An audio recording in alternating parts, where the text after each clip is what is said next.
నిన్న శ్రీ సీతారామచంద్రస్వామి వారి కళ్యాణం భద్రాచలంతో నట్టుగా దేశమంతట ఘనంగా జరిగింది కదా.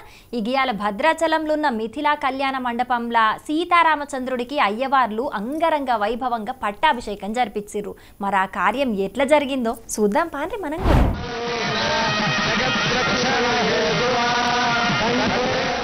ఎప్పట్లెక్కనే భద్రాచలంలో శ్రీ సీతారాముల కళ్యాణం జరిగినాక చేసే శ్రీ రామచంద్రుని మహాపట్టాభిషేక మహోత్సవం ఇయాల కన్నుల పండుగ జరిగింది. మిథిలా స్టేడియంలో జరిగిన ఈ కార్యాన్ని చూడనీకి భక్తులు భగ్గమందే వచ్చిర్రు. ఈ పట్టాభిషేకం కార్యానికి రాష్ట్ర గవర్నర్ జిష్ణుదేవ్ వర్మ సారు హాజరుపడి రాముల వారికి పట్టు వస్త్రాలు అప్పజెప్పిండు.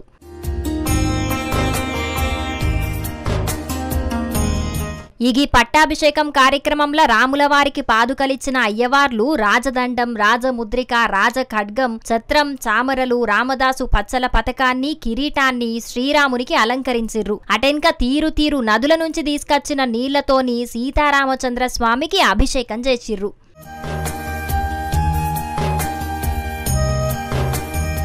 మొత్తానికైతే నిన్న అంగరంగ వైభవంగా కళ్యాణం జరిగితే ఇయాల మహాపట్టాభిషేకం కార్యం సుతం బ్రహ్మాండంగానే జరిగింది. ఆ శ్రీ సీతారామచంద్ర స్వామి వారి దయ వల్ల 2 తెలుగు రాష్ట్రాల ప్రజలు సల్లగుండల్నని, పాడి పంటలు గొడ్డు గోదా మంచిగుండల్నని, రైతులకు మంచిగా బరకత్ కావాలని మన రచ్చబండ ముచ్చట్ల తరపున కూడా మల్లొక పరి రామయ్య తండ్రిని కోరుకుంటున్నాం.